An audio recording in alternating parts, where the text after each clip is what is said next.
All right. I just realized I paused the recording, so I just hit the recording button back on. So all that first part we're going to miss in the replay, but anyway. All right, a few things I want to share with you. I'm going to go back here into the back office. I want to make you aware of a couple new things that we've put in here. In terms of the Nexus Trust, there's a new document called Trust Schematic. You can see right here. I want to open that up and show it to you. I had a really good second meeting with a prospect this week, and he needed something visual, which I understand most of us are visual learners as opposed to me, which is an auditory learner. But so I drew this picture, and I thought I'd walk you through this with you just real briefly, so you kind of understand how the Nexus Trust works. So the way most people are set up right now, they earn income either from W-2s or investments or rentals or pensions or whatever it might be. They pay taxes on that income. That leaves them with net income, and that net income is used to pay all their personal expenses, including the cost of their homes, cars, rental properties, investments, and other lifestyle assets. So this is personal expenses would be my groceries and toothpaste. This would be my car payment and insurance payment and repairs and so forth. So that's how most people live right now. With the Nexus Trust, what we do is we set up the trust, and the client would sell their assets to the trust. So the trust becomes the owner of the assets.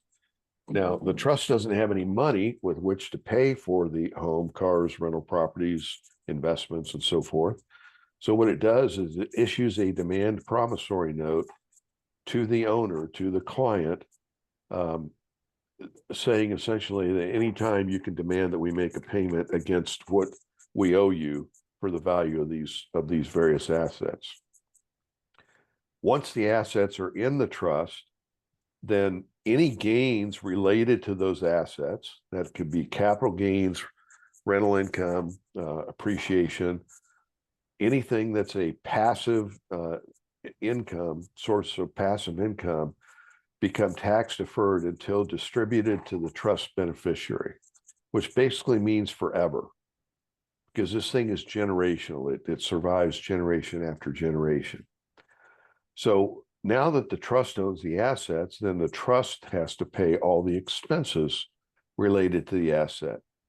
So that means it's going to pay the mortgage payment, the insurance, the repairs, the maintenance, the upgrades, etc., on these assets that it purchased, and it will pay for them with untaxed dollars, or tax deferred dollars to be more precise.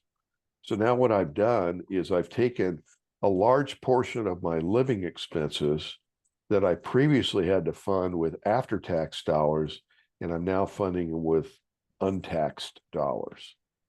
And by the way, that includes acquiring assets. So my client, one of his big things, he is technically a Canadian citizen.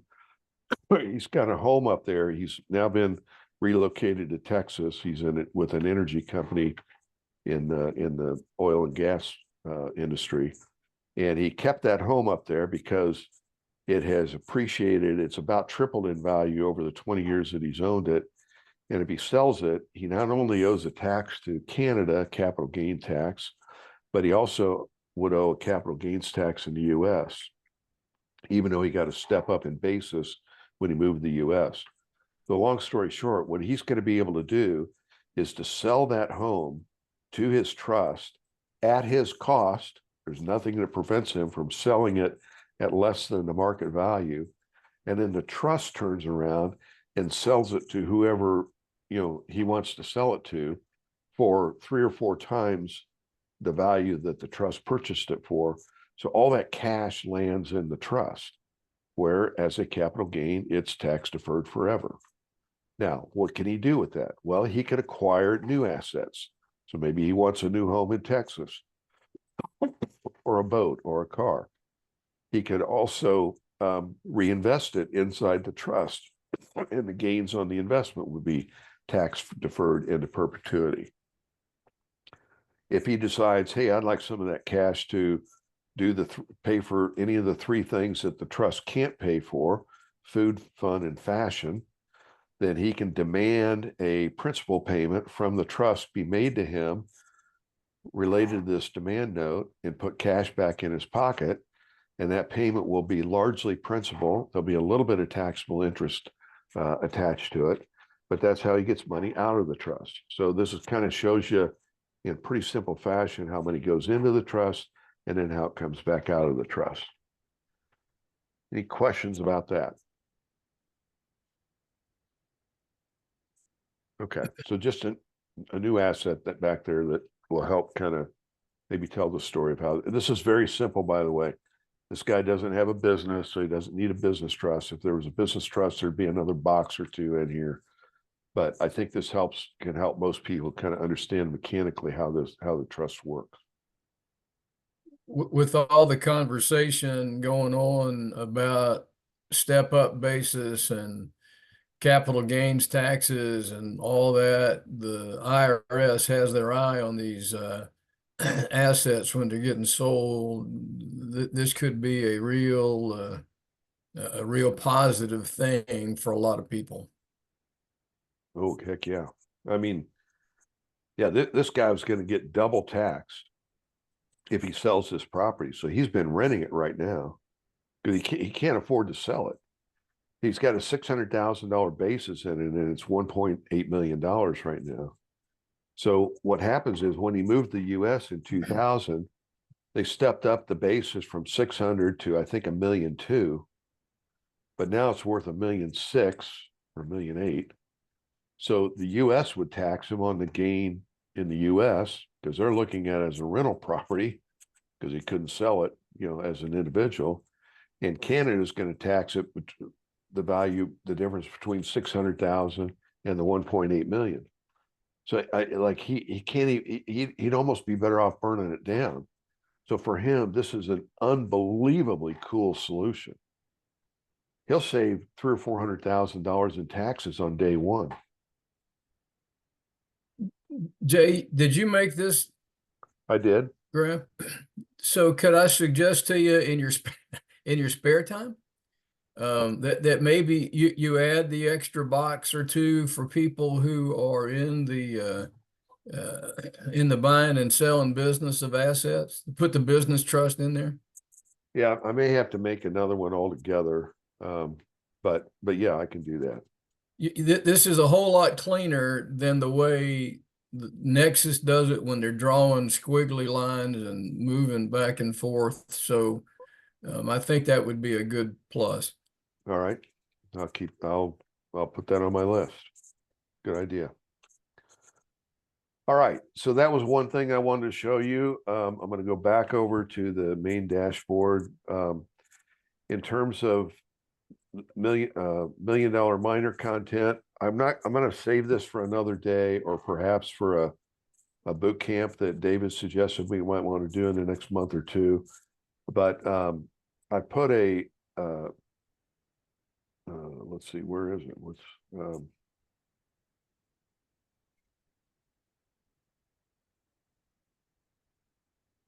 So the discovery meeting, I've built. I don't know, that's been in there. Sorry.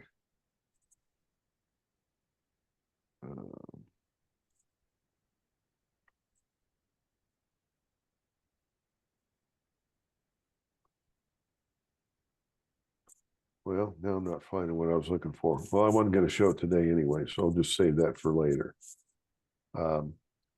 In the Roth conversion content,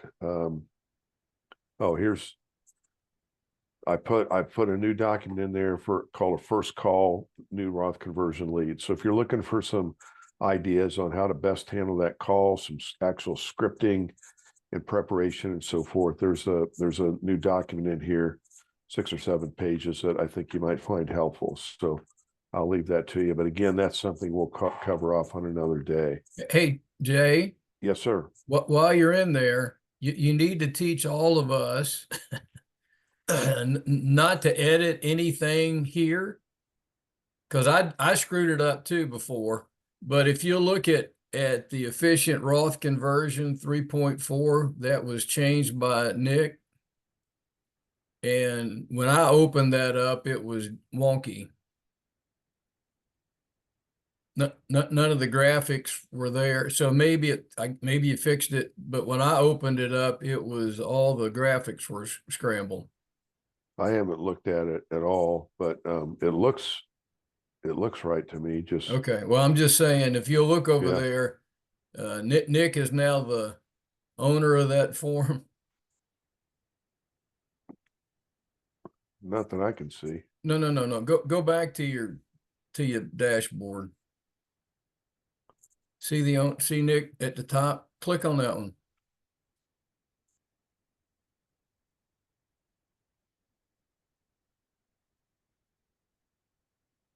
Oh, yeah. Yeah, he sure did. All right. Well, yeah, okay. Make a copy and then make changes Yeah, to the download it and then edit on your desktop, not Right. save it back. Yeah. And by the way, same thing with the the Roth conversion report and the spreadsheet, the links there. And I also, by the way, put a video in here. I wonder if I can find it now.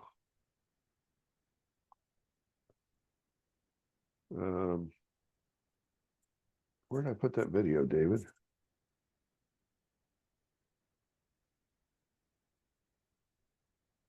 Well, there's a video that I produced on on how to if the links break between the report and the spreadsheet, how to recreate those. So I'll find that and be sure you've got a copy of that also.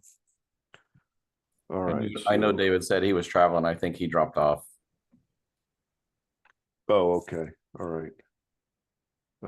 Okay, so trust infographic.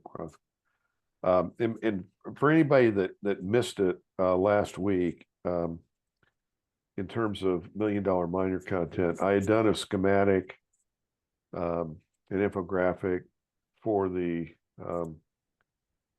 Roth conversion process also, called convert. Oh, now this is something else I want to show you later.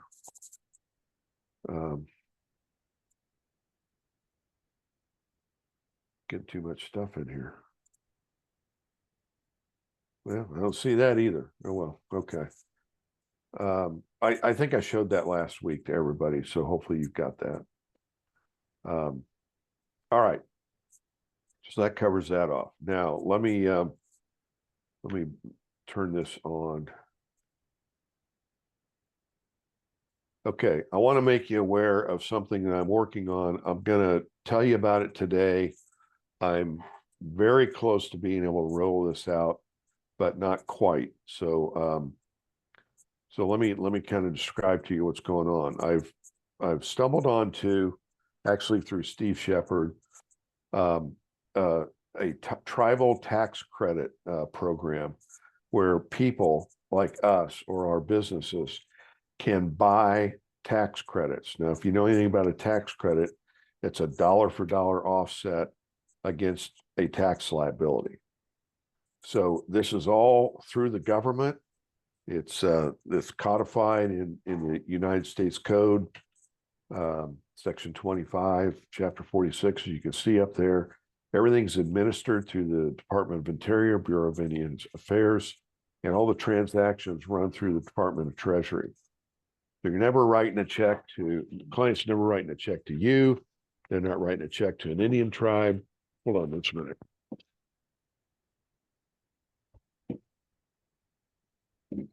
They're writing a check to the U.S. Treasury Department, who then gives them a number that they will use on their tax return that the IRS will recognize to apply the tax credits. So here's how it works. You can purchase $100,000 of tax credits for 60 cents on the dollar. There's a minimum $100,000 tax credit you got to purchase. So there's a minimum purchase price of $60,000. But if you needed $112,400 of credits, just take that times 0.6, and that's what you would pay, and you would get that amount. As I said, it's a dollar for dollar offset against tax liability. The credit is such that it has a 5-year carry forward. So if you bought if you only had a $60,000 tax liability, and you spent 60,000 to buy 100, the 40 that you didn't use, you can carry forward for up to 5 years. The other thing is that there's up to a 25% refundable portion of the tax credit. So in other words, if your tax liability was 60, you have to buy 100,000 worth of credits, and you can only use 60 of them. So you can do one of two things. You can either carry the 40,000 over for 5 years and use it for future tax liability, or you can get a $25,000 refundable credit, and you'd still have 15,000 to carry forward. So it's a very cool, very flexible credit, and it can be used for your personal return and or your business return. Just at the point of purchase, you've got to designate, because there's no transferability or resale of the credits that's available. All right. So here's how I see us being able to use this. If we had a client that had $1 million traditional IRA, they wanted to go through our conversion process, they're going to get that revalued to somewhere in the neighborhood of $60,000. Now, if their tax bill was 35% on 600,000, their tax would be 210,000. If they turned around and they purchased $210,000 of tribal credits at 60 cents on the dollar, it would cost them $126,000, which means their net tax cost is essentially what they paid for the credits, $126,000, which means their net tax on conversion is 12.6% on $1 million conversion. I mean, there's nobody on the planet that's going to be able to do anything like that other than us. So it gives us another potential bolt-on. Yes, it's going to be primarily for our larger cases, but most of us have large cases in queue. The other thing is, you don't have to buy the credit until close to the end of the year. So there are people right now that are buying credits that extended their 2023 tax returns, which are due October 15th.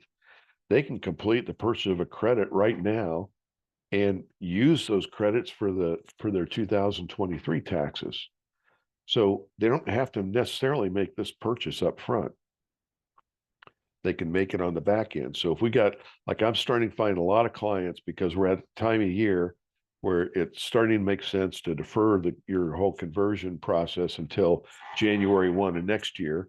Buy yourself 15 months of time before you have to pay the tax liability. Well, my client may want to do the conversion on January 1, but he may not want to buy the tax credits until April 1st of 2026. So what we can do, the way I envision us doing this, we can't charge directly for the credits. We aren't permitted through this program to step on it. But what we can do is increase our Roth conversion fee. So what I would envision us doing is adding an amount to the Roth conversion fee to create a placeholder for them to be able to take advantage of the tribal tax credit, even if it's a year or 14, 15 months from now. We'll split the upcharge, whatever that may be. That's the best thing I'm thinking of right now. If you've got a better idea, let me know. And I don't think it would be difficult at all for us to get $5,000 for $100,000 of tax credits. That takes the client's net cost up to 65 cents on the dollar. He's still buying $100,000 for 65,000. So anyway, I want to make you aware of that. Any questions about this? Jay, I'm sorry, I was on a quick phone call. This tax credit that you're talking about right now,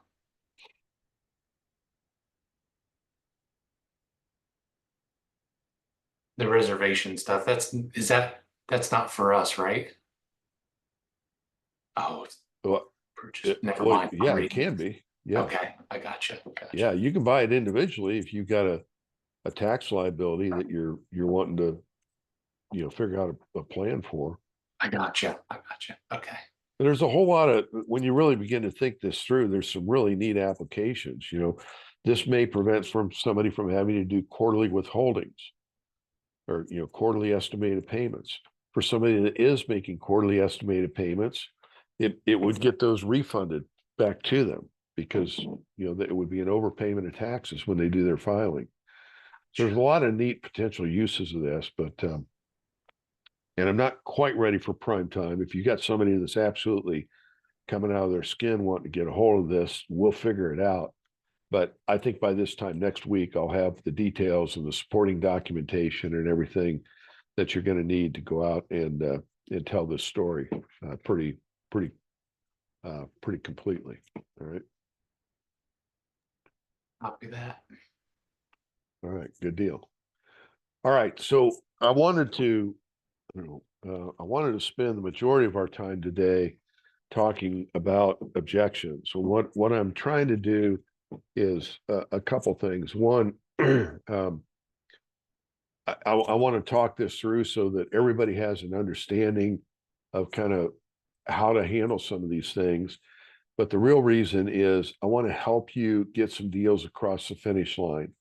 So most of us have been having good conversations, productive conversations, but we're not seeing too many deals come across the finish line. And I want to do what I can to help you get some of these cases that you've got that look pretty juicy, get them dragged across the finish line. So I thought we'd spend some time on this. And then my invitation to you is in the coming week, if you've got any deals and you want to get me on a three-way with the client or a Zoom call with the client or whatever, and see if we can't get this thing closed down, I'm 100% ready, willing, and able to help you do that. So these are some of the objections that I came up with. And I want to just kind of, open this up for all of us to kind of talk through and maybe get some ideas from one another on how you might handle these various objections. So let's just start at the top. I've heard people say, wow, that sounds like a really complicated process. I'm not sure that I'm up for that. So how would you respond to that? How would you deal with that? Here's the here's the good news. It's not complicated for the guys who do it for us, who've been doing it for years and years and years. So it may sound complicated to you. The good news is it's like the Ronco rotisserie, set it and forget it. We do all the work for you. Yeah, I say the same thing, Brick. I just tell them it's a white glove service. Everything's being taken care of for them. Yeah, the mechanics, yeah, I would do it a little bit different. Those are great. I like yours better than mine, but I would say, yeah, the mechanics on the front end are a little complicated. I take you through that only so you can understand exactly what those mechanics are. But once you're on the back side of it, you got a checking account for your IRA, just like you got a checking account for your monthly bills. And that's what you're going to do. You're going to make your investments and manage it as you would the rest of your expenses. Any other thoughts on that? Okay, what about it'll put me in a higher tax bracket? Anybody ever get that? Or the sister version of that objection is, yeah, can I just do it, a little bit this year, a little bit the next year, a little bit the following year? I had a guy doing that yesterday to me. Kept saying that, well, I could just do this on my own. I can do it, for the next 4 or 5 years by myself. I'm like, yeah, but you're still going to pay 100% of the taxes that you owe, plus taxes going up in 26 as well, and possibly even 25. And then I got him to the point like, well, maybe we could still do the conversion and then do, split it up for a couple years or whatever. And he was more in tune with that. But that, and I also tried to explain to him, it's not your tax bill up front. It's you're putting more money into your investment, like right up front. So you're putting that extra money back in to your investing. So yeah, to me, that's the big one. Go ahead. Sorry. Somebody was going to talk. I was just going to say, I haven't had that come up, but I would just say, are you talking about, 1 year? Or are you talking about lifetime? because, if it puts you in a higher bracket for 1 year, what happens is it offsets for the rest of your life. So, 1 year versus how many years are you going to live? I think it's a good deal, don't you? I said the same thing yesterday too, Brick. I was like, you're only gonna have to worry about this for 1 year, and then after that, you're tax free the rest of your life, and then your taxes are gonna go below where you're at, to start with.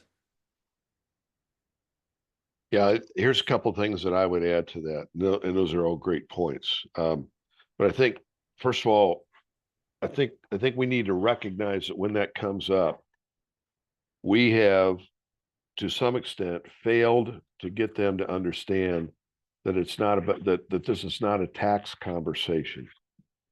So, every Roth conversation that somebody's had before they reach us has been a conversation about how do I reduce the tax? How do I minimize the tax?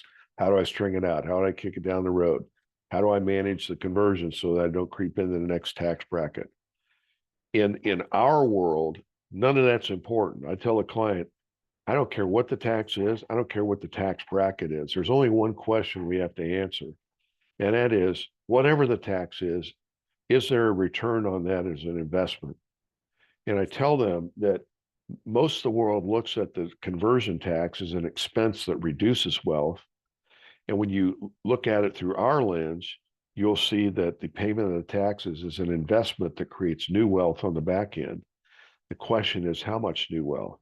So if we've let them continue to be in that mental frame of mind where it's all about the taxes as opposed to it's all about what lies on the backside, we sort of failed getting to that point. But yes, everything you said is the right way to kind of get back on track. Another thing I thought of, I said, let's say that the 40% reduction results in $50,000 of tax savings. So that $50,000 of tax savings is in your Roth IRA on day one. This is a different way of saying what both you guys said about the 1 year versus forever. If it cost you $50,000 to rip the Band-Aid off on day, and do it all at once, but you got $50,000 extra in your Roth IRA that was going to compound forever, which one would you want? And sometimes that's easier for them to see. The other thing that I'll tell them is, yes, you can do that. You can string it out year by year by year. Here's why I don't think you want to do that. Because you only get part of the tax discount related to the part that you convert this year. And I think what you would find is that the compounding of the entire discount from day one is going to be worth far more on the remainder of your life and what passes on to your kids than whatever the incremental cost of the tax might be to convert the whole thing today. At the end of the day, I don't try and talk them out of that. If they still want to take advantage of the discount and do it over 2 or 3 years, knock yourself out. And then the final thing I would say is, remember, there's a couple of dates that you've got to be sensitive to in your client conversations. You need to know how old they are, because if they string it out over 3 or 4 years, there's two things you got to be aware of. Number one is that they could hit RMDs and be forced to take money out that they don't necessarily want to take out. The second thing is that the means tested Medicare premiums start at age 65 and they're based on a 2-year look back. So if I don't have my IRA converted by age 63, or the tax year in which I turned age 63, then I risk higher Medicare premiums for 2 or 3 years, or however long it takes me to complete that conversion. If I do it today in one fell swoop, and I do it before age 63, or tax year age 63, I'll never see a bubble in my Medicare premiums. Let's say, what if they're 73? Well, string it out over 3 or 4 years, you can have higher Medicare premiums for 3 or 4 years. Do it all at once. 2 years from now, you'll have 1 year of big whopping increases in your Medicare premiums, and then it'll go back down to where you are now, if not lower. So those are just some little anecdotal things that you might kind of stick into your thinking. Too expensive. Anybody run into that?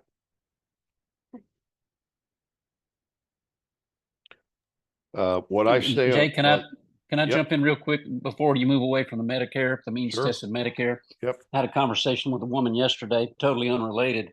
She was discussing capital gains for a real estate sale, and she spoke about her the increase in her Medicare premium for 1 year that she realized a gain on a property. And Right. I was kind of shocked at the numbers.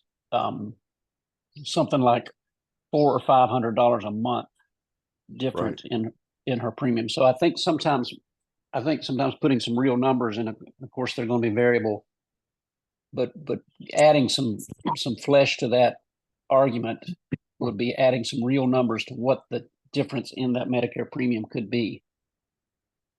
Couldn't agree more. And it's pretty simple to do that.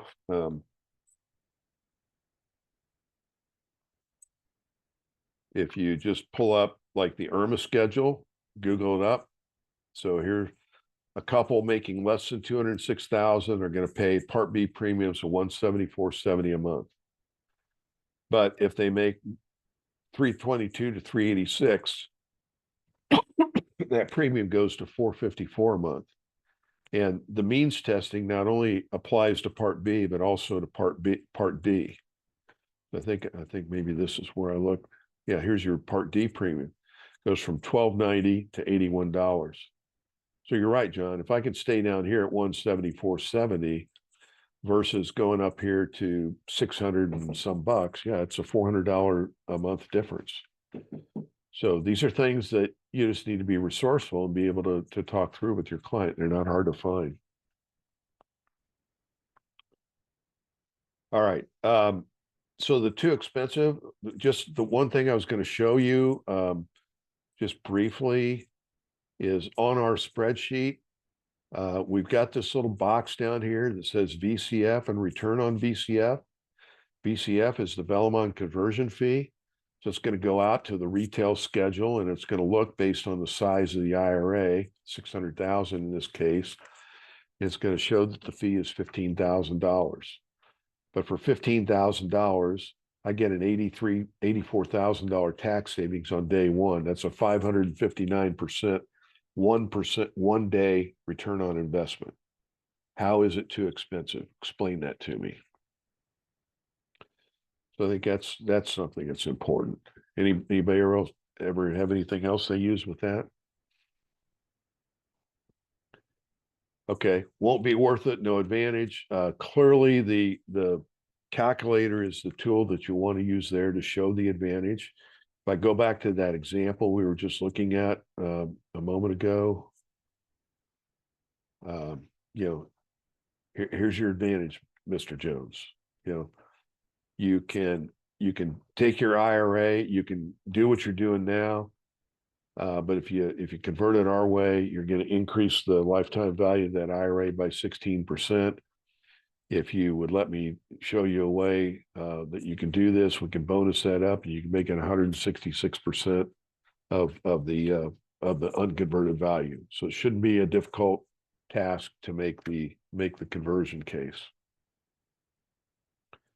I'm kind of going quick here, guys, so bail in with any other thoughts or comments that you've got. What about risk of audit? How do you handle that one? Yeah, boy, the sound, I never heard of this, my CPA, whatever. How do you deal with that?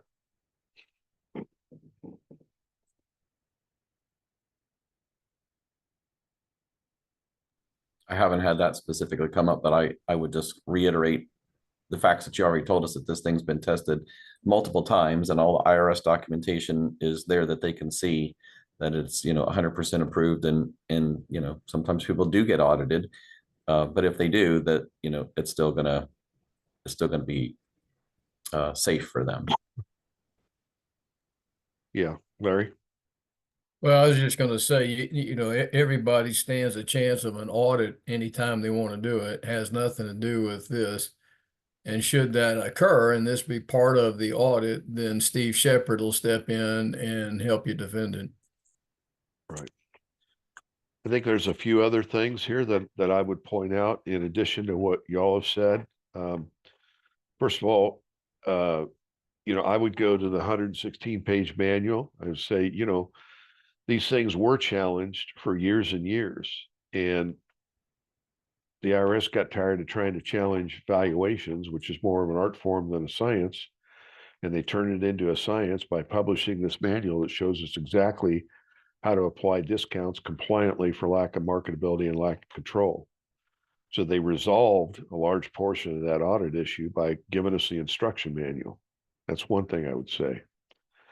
The other thing I would say is, what do you think the trigger is that's going to create the audit?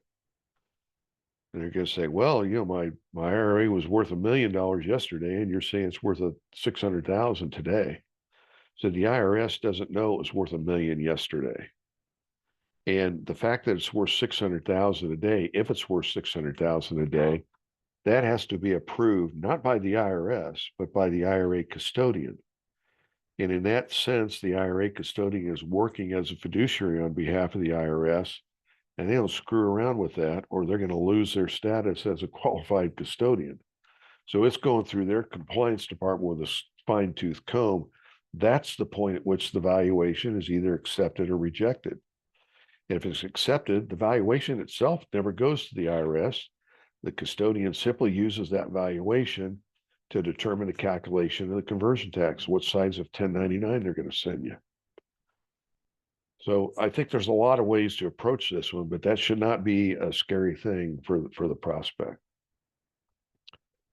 Don't have the ability to front the fee, you know, that $15,000 fee. When do I have to pay that? Can I pay that on my Roth IRA? Nope, you got to pay it up front to get the process started. Well, I don't have $15,000 sitting around. How would you deal with that?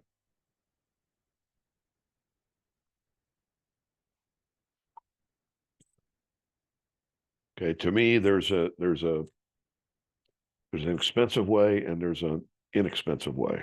The expensive way is you can always take the 15 grand out of your traditional IRA now. Yes, you'll be taxed on it, but we'll just kind of bake that into the cake and figure out what it looks like on the back end. The second answer is, if you've got capacity on a credit card, most people have got $1 million IRA, probably have $15,000 or $20,000 line of credit on a credit card. Stick the fee on the credit card, and we'll have the process done before the bill comes. You got to pay the credit card. Then take it out of your Roth IRA instead of your traditional IRA, where it costs you nothing in taxes. So we don't want to start the process until the client's paid, but if they're hung up on the payment, they really shouldn't be, but those are a couple of things that you can offer them that may make it a little bit easier. I've got no way to pay the tax bill. You know, how am I going to pay the tax bill? It occurred to me when I was putting this together, I don't really make it clear, or at least I don't state it to the client, that when the tax bill comes, you pay it out of the Roth IRA. And so I'm wondering if this is often a silent objection just because I've failed to connect the dots to the client. So I think the easy answer is that you can pay it out of the converted Roth IRA as long as you're over 59.5 with no issues. Even if you are over 59 or under 59.5, you still may want to pay it out of the converted IRA. Yes, you have a 10% penalty on the amount you take out to pay the tax, but still it still doesn't undo the value of the discount you got in the first place. I think that was fairly easy to overcome. Again, Jay, I know we've mentioned this in the past, but I'm fairly certain of this. At any age, even under 59.5. Well, okay, I'm going to take that back. This is a newly converted Roth. Yes. Okay, so maybe the 5-year look back affects it differently. But if, let's just say you had a Roth IRA and you needed some cash, you're always entitled to your contributions, penalty-free and tax-free at any age. Yep, you're right, John, and that may be even a better answer. Can I take? But in this case, it's a newly converted Roth, so I'm not sure that applies. But let's just say you never had a traditional, you always had a Roth. At 37 years old, if you put in 100 grand and it was worth 300 grand, you could pull that 100 grand out anytime you wanted. You don't even have to let them know. You're right. That's You're right. That's your money. So yeah, here you go. Yes, you can withdraw a contribution from a Roth IRA anytime without penalty or taxes. However, you withdraw earnings before 59.5 and the account has been, if you withdraw earnings, that's the key word. Mhm. So you're right, John. You can even under 59.5, you can do it without penalty. And there's tricks for pulling out some of your earnings penalty and tax free or penalty free for certain purposes. But your Yes. contributions, my understanding has always been that if it's a Roth and it's your contributions, they've already been taxed. Right. So it's like your base is free and clear. But again, I don't want to speak to a newly converted Roth with the Well, 5-year thing. yeah, That may be a different deal. if you believe what that said, it said anytime. So yeah, I think that's true. I'll do a little more work on that to confirm, but I think that's right. The last one that I came up with, and maybe you guys have got some others while we've been talking this through, although we're running pretty short on time. I want to keep my current advisor relationship. Anybody deal with that one?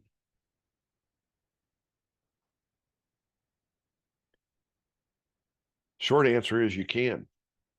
So what you're going to do, you're going to maybe interrupt that relationship for 2 or 3 weeks while this all gets done.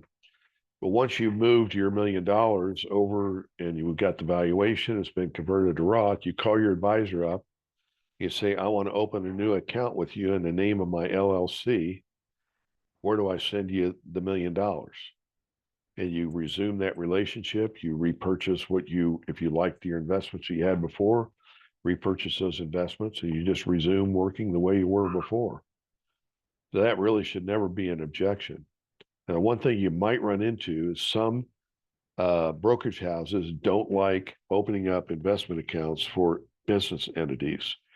If that's the case, you can still get around that by doing what we're doing with purchasing annuity, meaning you can roll the money out of your LLC over to a Roth brokerage account with Edward Jones or whomever.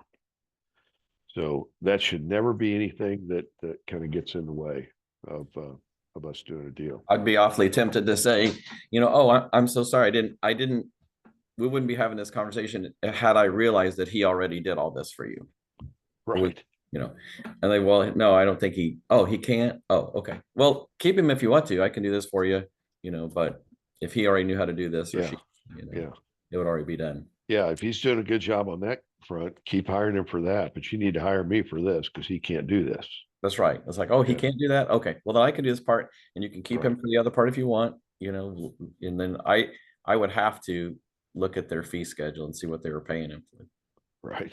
I feel like that's a good deal. You stay there.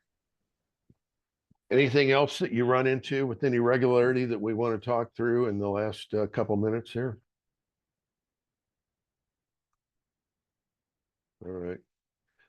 Well, I hope that was helpful. Again, my goal, I don't want anybody to get discouraged. And I know this is long lead time sales cycle. And so if some of these things are helpful or you want to have a different voice with your client, feel free to pull me into your sales situation. I think I can do a pretty good job of helping you get stuff across the finish line. And I want to do that so everybody stays enthused and is making money and so forth. So I'll leave it at that.